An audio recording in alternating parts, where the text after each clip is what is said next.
המדינה הדרומיים בפטרול שגרתי להגנת גבולה של ארצנו. היא נשאה על סיפונה 199 אנשי צוות לוחמים. בהיותה במרחק של 13 מילים ימיים מפורט סעיד, נורה לעבר המשחטת טיל מצרי ופגע בה. עוד 3 טילים נורו בעקבותיו. ביחד הלמו 2,000 קילוגרמים של חומר נפץ הרסני להפלגתם האחרונה, למשימתם האחרונה. נקום ונזכרם באהבה ובהערכה, להוקרה לפעולם, בצער על קורבנם. נרכין ראשנו ונרכין דגלנו ונהיה.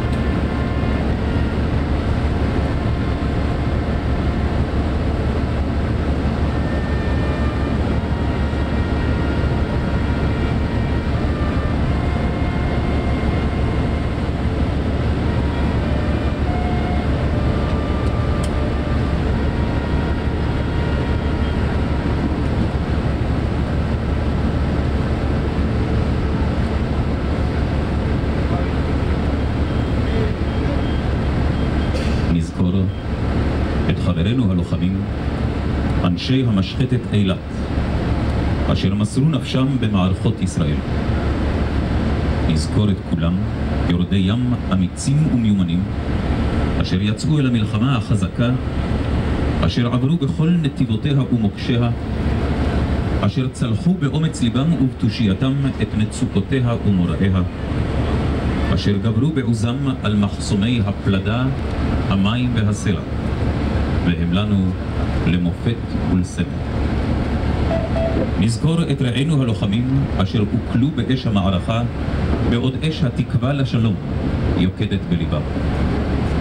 נושיט יד אחים אמיצה למשפחות חברינו, ונאמר להם בכאבם כי בברית דמים אחת בנו, ויחד עמם צורפנו אל משפחת הגבורה והשכול, משפחה אחת. נזכור ולא נשכח את כולם יחד. נזכור ולא נשכח אותם אחד אחד. נזכור ולא נשכח.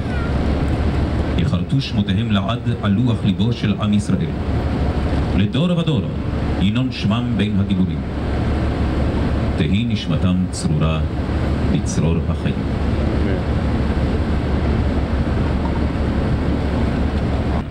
להקים אנדרטה לחללי המשחטת. זו האנדרטה שמשקלה 13 טון, המונחת עתה לפניכם על שובר הגלים, במקום עגינתה הקבוע של המשחטת. יזם את הרעיון מר שלמה מנחם. הרוח הפעילה והחיה היה רס"ר האונייה דבש לימון, שכינויו קלמונט, שפיתח קשרים ענפים לאורך שנות שירותו הצבאי הארוכות והרבות, ובעזרתם ובעזרת אישיותו החמה והמלבבת פתח לבבות ודלתות לפני היוזמים. ואכן, ניצולים רבים גייסו תרומות ממוסדות ומחברים ואף מכיסם הם. מספנות ישראל בנו את האנדרטה בעלות מזערית. האומן יגאל תומרקין עיצב את האנדרטה ללא תמורה.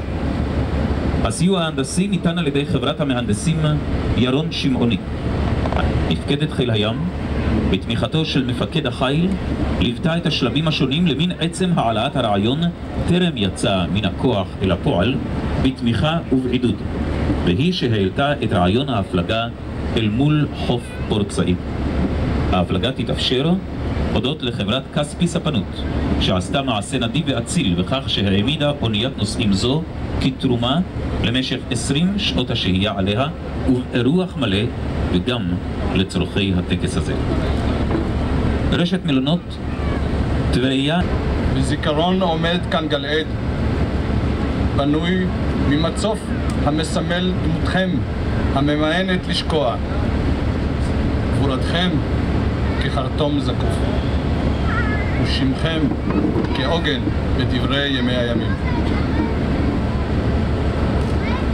47 מתוכנו נפלו אז בלילה מבעית, ואנו כוחנו עזרנו, יד ביד אוחזים ומחפשים אור ראשון של תקווה. כי האריות בחופי מבטחים. הנשרים ירדו אז מעל. מלאכי הצלה אז הגיחו והושיטו יד החיים. מתייצבת כאן האומה להרכין ראש ודגל לזכרם של אבות ובנים. חרטום ספינה, ספק מעוך, ספק שבור בקצהו, אך עדיין ניצב גאה ומסרב להתמוטט. העמוד נתמך בעוגן וקשור למצוף. שני אלה, העוגן והמצוף, מסמלים נמל וביטחונו של נמל. שנת היובל ב-1998. אני פונה אל כל ניצולי המשפחות והניצולים, בבקשה להירתם ולסייע בנושא הזה ככל שתוכלו. תודה רבה. דברי האלוף במילואים בנימין תלם, יושב ראש עמותת ידידי חיל הים. קהל נכבד, לא נותקה השלשלת. שוברת קרח אמריקנית נקנתה בשעתו והייתה לספינת מעפילים שהעלתה יהודים לארצנו מגלות פצועה, מוכה ונרדפת. שם הספינה, מדינת היהודים, והיא גלגולה הראשון של אילת. גם כאן, ליד חופי הארץ, עשתה את שלה, עד שהוצאה מן השירות. מי שביקש חיל הים לחדש את שיאו המתיישן, רכש מבריטניה 2 משחטות, והן היו לאוניות חיל הים יפו ואילת. אילת ואנשיה לא אכזבו. בין השאר, סייעו בהכנעת ביני אברהים אל-אוול המצרית, והטביעו 2 תרפדות מצריות. אחרי המשחטת שטובעה במערב טילים, הצטייד החיל בשנות ה-60 בספינות טילים, ואחת מהן נקראה על שם הספינה שנפגעה, שם שבמקורו היה על שם הנמל העברי הדרומי באילת המשוחררת, כרצון מר דוד בן גוריון. לאחר שירות מפואר וקרבות, חתמה גם זו פרק שלישי בספר המפואר של ספינות אילת, והיום החיל גאה בפרי הביקורים של פרויקט להב.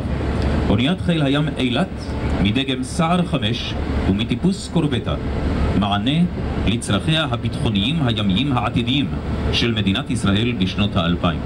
זו האונייה המלווה ברקע כל העת את הטקס הזה. נשמע את דבר מפקד חיל הים, האלוף עמי איילון.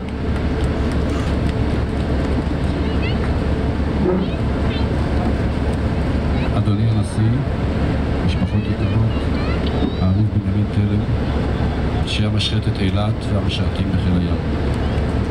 היום, אחרי 27 שנים, כשנדמה שהשלום בהישג יד, היינו רוצים להשלים ולסגור מעגלים.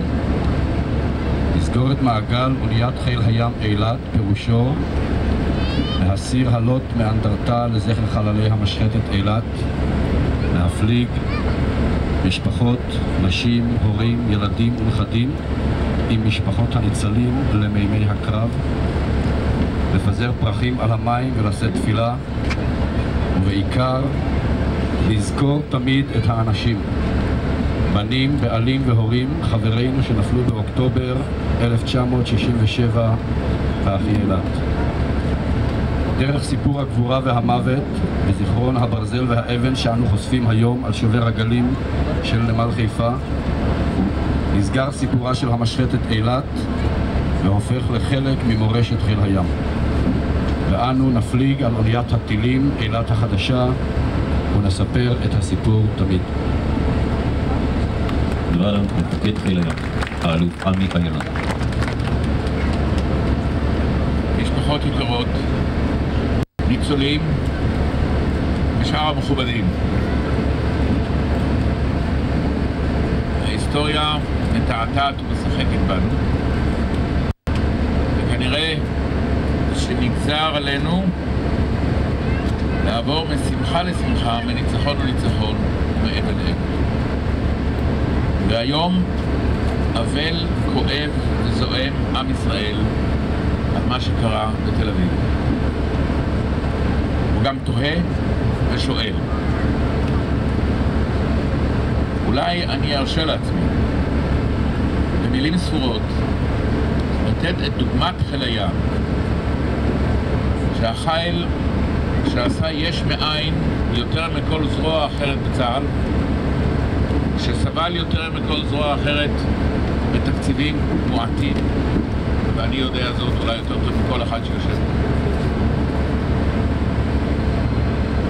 אבל למרות זאת תכנן וביצע את מה שביני תלם אמר עכשיו, אחד הכלים הבולטים ביותר בלחימת ים בעולם.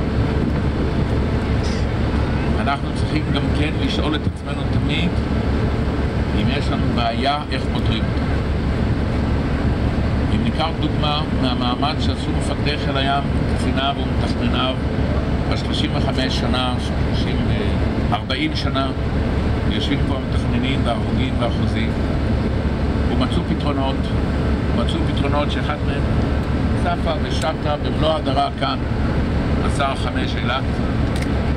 ואולי נשב עכשיו ונחשוב וניקח דוגמה גם כן, נשים את הראשים הטובים של מערכת הביטחון על כל מרכיביה, לשאול את עצמנו ולנתח את הבעיה לעומקה ולמצוא לה פתרונות. ועם ישראל תמיד מצא פתרון, ועם ישראל תמיד הלך קדימה, ועם ישראל אף פעם לא נכנס לדכדוך למרות הקושי. חיל הים בוודאי שלא. ולמרות הכאב והצער צריך להסתכל קדימה ולראות ולדעת שהעתיד הוא שלנו והמדינה היא שלנו, למרות כל הפגיעות ולמרות כל הכאב, כמו שהיה לאחי אילת לפני 27 שנים. וכפי שהתגברתם אתם ומצאתם את הפתרונות. למשפחות, לניצולים, טוב לראות אתכם כאן. אני אחר כך ארצה לדבר עם חלק מכם. אני חושב שנעשה כאן מעשה חשוב, כי דבר יסודי מאוד, בפרט בגופים לוחמים, זה להנציח את העבר. לדעת מה עשו קודמנו, לדעת מה ביצעו, מה יאכלו, מה חשבו ומה תרמו אלה שבאו לפנינו. יבורך תומרקין, ידידי, על הביצוע, ולכולכם בקשתי, המלצתי היא להרים את הראש, כפי שעשיתם אחרי האסון של אילת, להסתכל קדימה בגאווה ובביטחון שהעתיד נמצא בידי מדינת ישראל. תודה רבה לכולכם. רפאל בן עמי, זכרו לברכה, באסון הספינה. מלווים אותו רב סרן במילואים דבש קלמון, ששירת כרס"ר האונייה, ויחזקאל ביגר מניצולי האונייה.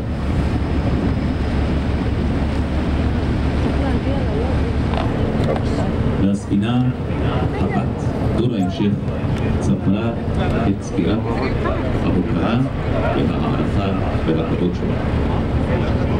עתה ישוב הדגל ויתנוסס בראש התורן, נעמוד גם בעת הניפת הדגל.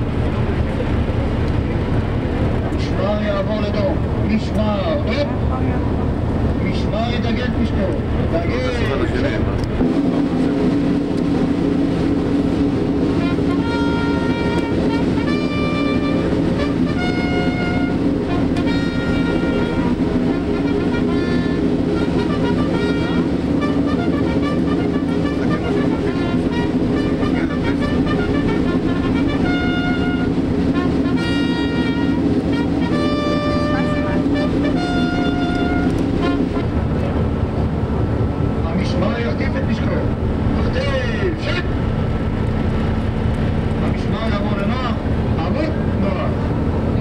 התקווה.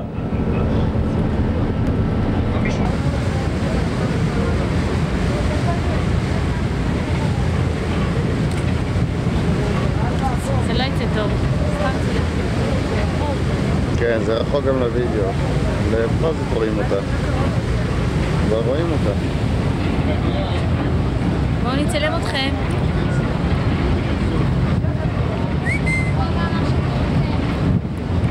תעמוד שם. איצי, תקפס לי. זה קצת קרב, אבל זה יכול לעוף מהרוח. ליאורה, גודה. שאני תקפס? בשביל.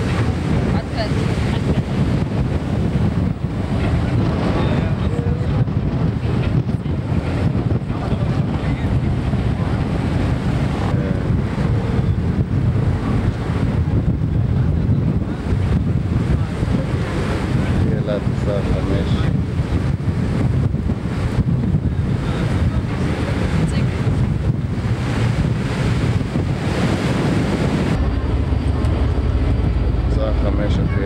but הכי קרוב שאפשר להגיע.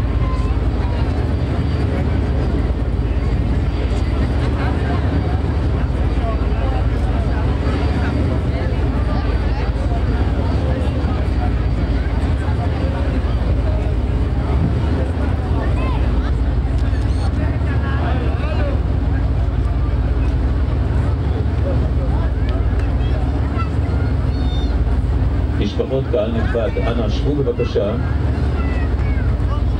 במשך הטקס כולו אתם יכולים לשבת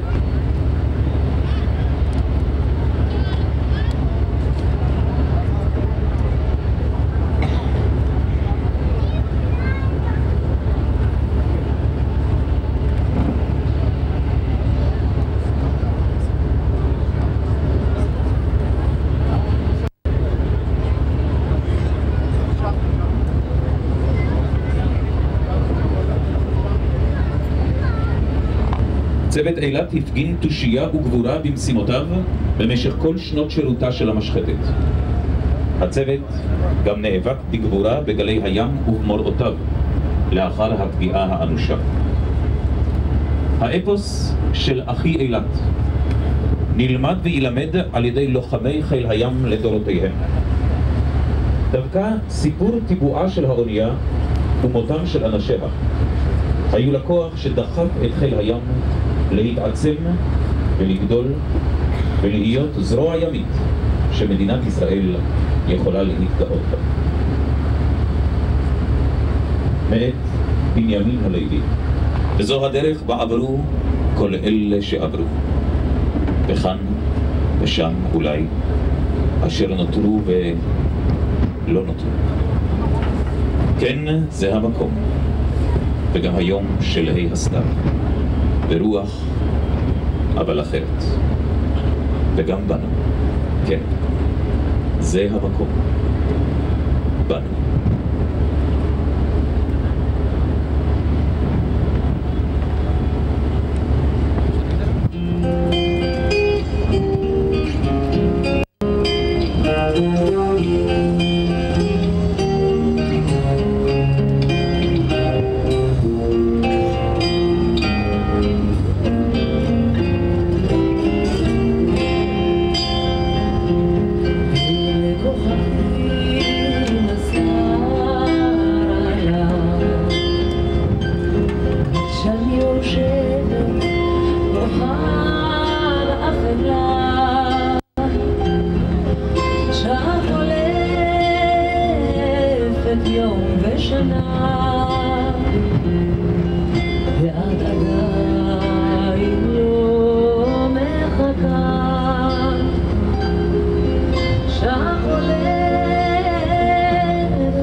אליהו דוד,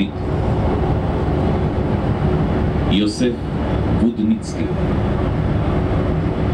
ראובן ויינגולד, משה חי, מרדכי ישראלי,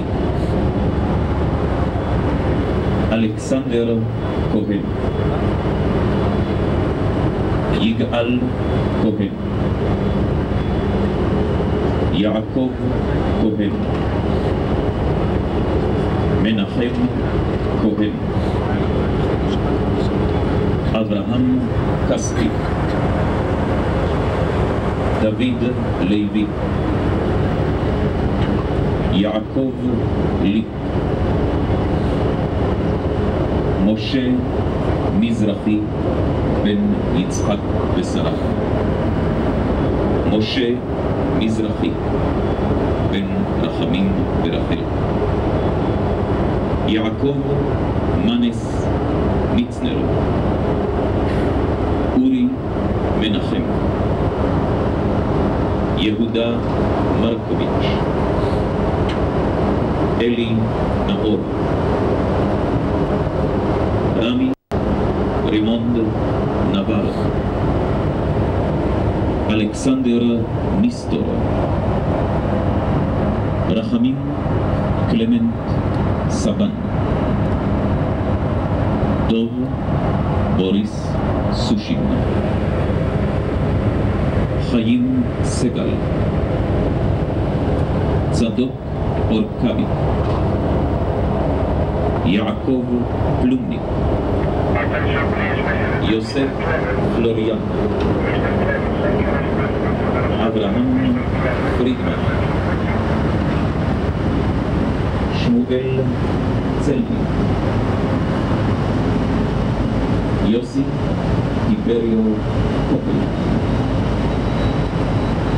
נתן קליין, אריה קלנבר, אברהם קנפרוביץ', אליהו ריקי, אריה שוורץ, משה שטיינבך, יצחק שטרן,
חנות ולמדנו שם כחצי שנה. קיבלנו את האונייה גרוטאה אשר לפחות איזה 150 נשים, לא גברים, מרחו אותה בצבע ירוק ואפור, ואנחנו עלינו לאונייה, אבל בשבילנו זה הייתה האונייה.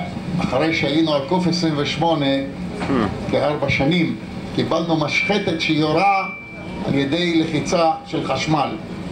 בקוף 28 ירינו עם פטיש, היינו מסתכלים בצורה כזו, הפגז בקילומטר ימינה או קילומטר שמאלה.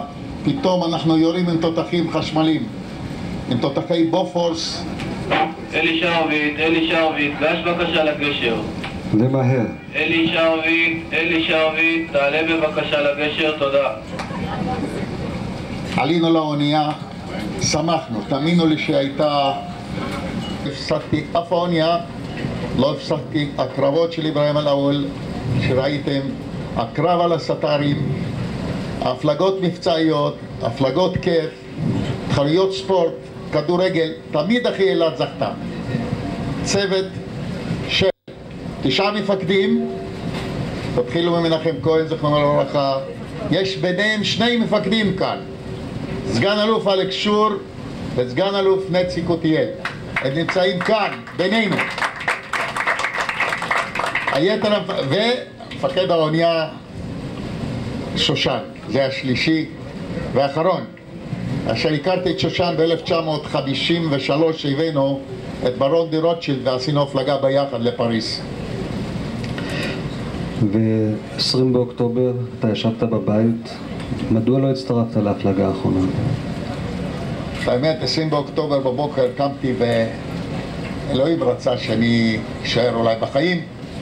הסתכלתי והכל נהיה לי חושך והכל מסתובב לי, לקחו אותי לבית חולים, רמב"ם. ומהחלון ראית את אחי אילת מפליגה? בשעה 11:30, לאחר שהיה מתוכנן וידעתי שהיה מתוכנן, פיקוד הצפון היה צריך לעשות סיבוב עד נהריה בערך, טיול, מין טיול כזה, חזרו, הורידו את האנשים, את האמת, אני פתחתי את העיניים ואני מהחלון רואה את אחי אילת מפליגה, הולכת דרומה, וזו פעם אחרונה שראיתי אותה. בן עזרא יצחק, הייתי קצין האפסנאות בסופו של דבר של אחי אילת. אני רוצה קצת להרחיב, מפני שכשאנחנו אומרים אחי אילת, זה לא... זה משהו עם אופי, כי היו 2 משחטות. אבל באופן אוטומטי צעקתי רקטה למפקד והיה בגשר, ואני עוד זוכר את המילים שלו שהוא אומר לגנקניק במשמרת, תודיע למפקדה של חיל הים שיורים עלינו טילים, נתנו מיד את האזעקה ומנועים מלא קדימה וימינה 30, זה אני זוכר טוב מאוד, ואני למעשה מיד רצתי לכיוון חדר הבקרה כי זה העמדת קרב שלי, ומצד שמאל היה חבר טוב גם כן בקרש אבל צעיר ממני באונייה, קופל טיבריו, הוא רץ לפניי, זה עניין של שניות, הוא הצליח להגיע לסיפון העליון לכניסה לחדר בקרה ואז זה היה בדיוק הפיצוץ של הטיל. הוא נהרג בפיצוץ הזה. אני למעשה מהפיצוץ לא הספקתי להגיע לחדר בקרה כי פשוט עפתי מההדף על הגב ומיד קמתי, כפי שסיפרתי אולי בסרט, עמדתי מן המקפוץ הים, אבל ברגע האחרון נעצרתי ככה, נהיה שלישיות אינסטינקט. הרגשתי עוד כבר, כי קודם הייתי רחוק, הרגשתי את המכה של הטיל השני, זעזוע הרבה יותר חזק, הייתי יותר קרוב אליו, ושריקה באוזן, זה היה פיצוץ ממש חזק. ויצאתי החוצה מהמבנה לסיפון וראיתי שהערובה והדוכן טורפדו קדמי עומדים פשוט למעלה, האונייה נקראה ל2. ובכלל לא היה לי בראש שיש הרוגים ופצועים בעסק הזה, ראיתי חור, אמרתי בסדר, האונייה פורה ל2. בירכתיים על חוט משני שפועל הצוללות עם TCS קטן. החלטתי שאני מוכרח לעבור לשם. עכשיו, בין החרטום וירכתיים, כמו שחבר סיפר קודם, נפער חור גדול שפעם היה דוכן הטורפדו, ומה שהתקפל בטורפדו עמדו כמו טילים כלפי השמיים. אני הבנתי שזו הדרך היחידה להגיע לירכתיים, ואני מבין שאני היחידי שהצלחתי להגיע מחרטום לירכתיים בדרך זאת. טיפסתי על הטורפדו שהוא היה לוהט, נצרבתי חזק ובכל זאת הצלחתי להגיע לקצה שלו ולקפוץ לצד השני של האונייה, וכך הצלחתי בדמי עמל להגיע לירכתיים. שם היו מרוכזים כמה אנשים, ביניהם כמה פצועים. ירדתי לחדר אלחוט אחורי וראיתי שכבר הסוללות נמצאות בתוך המים ואין שום סיכוי להפעיל את המכשיר. הבנתי... עם הירכתיים. ביקשתי מתנדב שיסכים לרדת למים וזה היה די חשוך, לרדת למים עם חבל ולהגיע לירכתיים לראות מה המצב. ניסי מתיאס התנדב, לקח את החבל ושחה אל הירכתיים, והוא הגיע לשם. אני לא כך זוכר אם חזרת חזרה, אני חושב קשרתי וטיפסתי לירכתיים. כשצעקתי לך למשוך את החבל, כי כאשר אני בחרטום, התברר שמישהו שחרר אותו. מישהו שחרר את החבל, אוקיי. ואז קרה אחד ואני רוצה להגיד לכם שיש לי על זה, אני לא יודע איך להסביר את זה. היה לנו קשר טוב מאוד עם אלוהים בעניין הזה. ואני תכף לספר לכם דברים לפני כן, אז תבינו. לפתע פתאום פה ולספר סיפורים, ויש לי סיפורים אחרי הטיבוע של האילת והפלגה ששנה אחרי זה אני הייתי בהפלגה שגודל ג'ורג' טבע, ואחרי זה עם הסער הפלגתי כשירו טילים באותו לילה וטיבעו סדק וכו' וכו'. אבל לעומת זה, אם אנחנו נמשיך בסיפורים, באיזשהו שלב אנחנו נפסיק, ואז כל אחד ישב וסיפר את הסיפור שלו ונגמר הסיפור.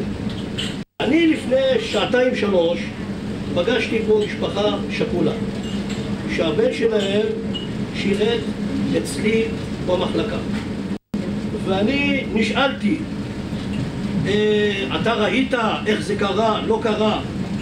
אז אני חושב שאנחנו נפספס אם אנחנו לא ניתן אולי אפשרות למשפחות השכולות. יכול להיות שיש עוד משפחות כאן שלא יודעות מה קרה עם מי ואין להם את מי לשאול, כי אני נשאלתי את השאלה הזו באולם, לי לא הייתה תשובה, אבל יכול להיות שאם אותה המשפחה יקום מישהו וישאל, יכול להיות שיש מישהו פה באולם שהיה על יד אורי מנחם וראה מה שקרה לו, וזה קצת גם יענה על השאלה של המשפחות.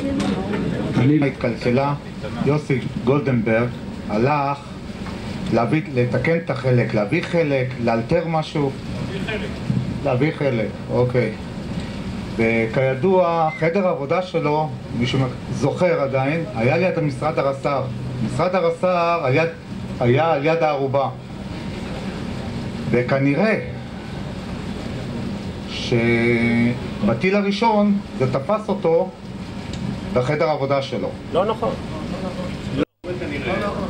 אני אומר כי מאותו רגע הוא לא חזר לירכתיים ולא ראינו אותו יותר. האם מישהו ראה אותו על האונייה? טוב, כנראה.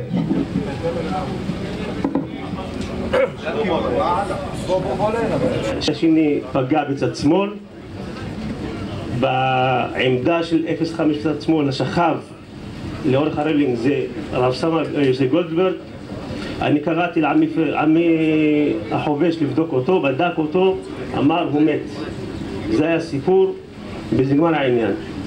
התברר אחרי זה שהאוניית הבאה סיפרו שהוא התעורר, הורידו לו מהליקופטר כבל, קשר את עצמו, עלה למעלה והכבל נקרע ונבל בחזרה למים. זה הסיפור המדויק שלו.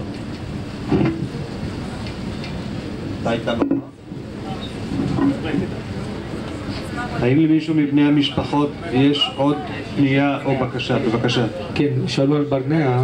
מצוין. רציתי להבטיח שכמה דברים שכתבתי אותם שהם נכונים, ואם יהיה צורך שיהיה מי שיתמוך, ולכן ראיינתי אנשים ונוכחתי לדעת ונדהמתי עד כמה עדויות שונות אני יכול לקבל על אותו נושא, על אותו קטע של הסיפור. ולמשל, אני רוצה לתת דוגמה. אתם שמעתם פה ויכוח שמתנהל מאז, היו 4 טילים, לא היו 4 טילים. אגב, העצה היחידה שנתן לי מתוקי זה לא היה לזרוק את העוגן, כי את העוגן נתתי מיד הוראה כי פחדתי שאנחנו ניגרר לחוף, אבל הוא נתן לי עצה יוצאת מן הכלל אז, כי אני שכחתי לחלוטין. זה צריך לנצור את פצצות העומק, והוא דאג שזה יעשה, וקיבלנו דיווח מהירכתיים באמצעותו של גידי שמרגלית החזיר את הדיווח, או שאתה החזרת את הדיווח, שכל הפצצות מצורות. רבותיי, אחרי שכתבתי את הספר, קיבלתי מכתב מאיזשהו פרופסור, אני לא זוכר כרגע את שמו, מאוניברסיטת תל אביב, והגבר הזה מספר לי שהוא היה אז בעת ההתרחשות במילואים, תצפיתן אוויר, במוצב הכי קרוב לפורצאית, אני לא זוכר את השם שלו, והם היו שם 7 איש, ו7 איש ראו שיגור של 4 טילים. הוא סיפר שהם ראו שיגור של 2 טילים בהפרש של 2.5-3 דקות, דיווחו לאוויר 3, זאת אומרת ענף מבצעים של חיל האוויר, לא הייתה תגובה משם, כעבור 1.5 שעה אותה תופעה חזרה על עצמה, הוא לא ידע שזה טילים, אבל הוא תיאר בדיוק מה שהוא ראה, ואלה היו טילים. הם לא רק ראו את השיגור, הם עקבו אחרי המעוף של הטיל, הם ראו את הפיצוץ של הטיל, ובטיל האחרון אומר, שמענו את הרעש של הפיצוץ, כי בדיוק ברגע שהוא נעלם לנו, אבל לא ראינו כבר את הלהבה שראינו קודם. ו3 פעמים הם ראו את הלהבה. אז רבותיי, יש לנו עדות לא של אנשי האונייה, היו 4 טילים, לדוגמה. ואנחנו כל הזמן התווכחנו, כן היו 4 טילים או לא היו 4 טילים. רבותיי, זה לא חשוב. אני מוכן רק להזכיר לכם שרוב הרס"רים, מכל הרס"רים למעשה, גרו בירכתיים על מנת להגיע לעמדות קרב. אם הם היו בחדר בשעה שהכרזתי על אזעקה, על מנת להגיע לעמדות הקרב שלהם, אם זה בחדר המכונות או אם זה בגשר, הם היו צריכים לרוץ לכל אורך האונייה, וחלק גדול מהם, ואני חושש מאוד יפה שבעלך נהרג אז תוך כדי ריצה לכיוון הגשר. אני חושש שזה בדיוק היה ככה, כך שקשה מאוד לדעת את האמת. רבותיי, אני ניסיתי איזה קצין בכיר בחיל הים בשנת 81 שחושב שהוא חייב לי, הכניס אותי לענף היסטוריה בחיל הים ונתן לי סוף סוף לקרוא את הדוח של בר לב ואת כל העדויות שאספו מאנשי חיל הים. אני אמנם, הדוח הזה ניתן לי לקרוא איזה 1 או 2 אחרי הטיבוע של אחי אלעד. פניתי למפקד חיל הים, זה היה בוצר, והוא אישר לי לקרוא את הדוח, אבל כפי שאני מספר בספר, משום מה נתנו לי לקרוא רק את דף הסיכום ולא את כל הנספחים, והרי כל הסיפור, כל הפרטים נמצאים בנספחים. חזרתי אז לקרוא את הנספחים, אבל התחלתי לקרוא את העדויות, אותן העדויות שברק בוצי, סגן אלוף ברק, שהיה אז ממונה על ההיסטוריה, אסף מכל ניצול ברגע שהוא יצא למעשה מהמים. הוא הגיע לחיפה. כן. ואני נדהמתי לראות גרסאות שלא עמדו במבחן המציאות. כך שאל תסתמכו על זה. אל תסתמכו על זה. הרבה גרסאות גם במשך הזמן התשתשו בגלל הזמן שעבר, בגלל הגיל של האנשים. אנחנו נעשים קצת סנילים גם כן. אז זו עובדה. אנחנו צריכים לקחת את זה כעובדת חיים. יכול להיות. אם יש למישהו לספר, רצוי שהוא יספר. רצוי שהוא יספר. אבל תמיד תתייחסו לזה בהסתייגויות. ואם אתם שומעים ויכוחים, הוויכוחים הם טבעיים. לא זוכים. אני יכול להגיד לכם, ידידי מרמרי, יש לי איתו ויכוח גדול על מתי ואיך הוחלט על נטישה בירכתיים, על הקשר. מרמרי טוען שהקשר הזה הוקם לכמה דקות לפני שהוא נטש. לא ברגעים הראשונים, כי לקח הרבה זמן עד שגילו את הקו. אבל יש לנו עדות של גידי פה שאומר לנו שהקשר הזה לפחות היה חצי שעה. לא רק זה, אני זוכר שכשנתתי תדרוך, אם אתם זוכרים בירכתיים, ונתתי לכם את התסריט מה עומד לקרות, שיבואו מטוסי ווטור ויעיר, ויבוא מטוס נורד ויצניח סירות, ואחר כך יבואו הליקופטרים. אני ביקשתי אז, אני לא זכרתי שזה היה גידי, אני ביקשתי מהטלפונאי, כי כל הזמן ידעתי שהיה טלפונאי, אני לא ראיתי אותו בדיוק, אני דיברתי איתו דרך איציק, וביקשתי, תעביר את כל מה שאני אומר, תעביר לירכתיים. ולא רק זה, אני בערך כל 10 דקות... למה התקרבו כל כך קרוב? כן תסביר. את זה אל תשאל אותי. אני ביצעתי פקודה. כן, יצחק, אתה אמרת קודם שגם העדויות שניתנו מאנשים, נלקחו מאנשים יום או יומיים אחרי, גם הן לא אמינות. נכון, כבר אז בין העדויות היו סתירות לא נורמליות. איך אתה מסביר אותן? תשמע, לא כל בן אדם הוא רציונלי. לא כל בן אדם ראה את הדבר בזווית, הוא לא ראה את התופעה ולא היה מסוגל לנתח את התופעה. היו שם תופעות שאפילו, תשמע, אני לא הצלחתי להסביר. למשל, הפיצוץ של ארגז תחמושת בצד ימין על יד החרטום, אותו פיצוץ שהרג את ליפ. כן? ליפ ודובי זיסמן הרופא היו עסוקים בטיפול בפצועים והורדת הפצועים יחד עם אלון, והיו עסוקים בהורדת הפצועים לרפסודה, ופתאום מתפוצץ ארגז תחמושת, ארגז שהיה צריך להיות על הסיפון ליד תותח מספר 41, וכנראה שהארגז הזה נפל על הגג של המטבח, והגג של המטבח היה לוהט, והארגז הזה התפוצץ, והיה שם... מה? כן, ועפו שם קליעים לכל הכיוונים, וליפ נהרג, אלון נפצע, אבל איש לא יכול להסביר מדוע הארגז הזה דווקא התפוצץ. זה השערה, כל מה שסיפרתי על גג לוהט זה השערה, איש לא יודע. אני מבין שאתם גם לא... שעשית את התפקיד שלך בתור מפקד האונייה כמו שצריך לעשות, אבל לא ברור לי, פשוט מאוד לא ברור לי, אם אתה היית מפקד האונייה ואתה ידעת בדיוק מה מותר ומה אסור, ואתה קראת דוח בר לב, ואתה יודע בדיוק מה קרה שם, תסביר לנו בדיוק. כנראה שלך יש משקעים מכל הסיפור על דברים שלא היו בסדר שם. מה לא היה בסדר? האם לא היינו צריכים להיות שם לפי דעתך?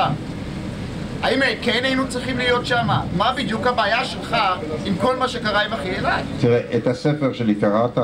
לא. תקרא את הספר. מה אני אגיד לך?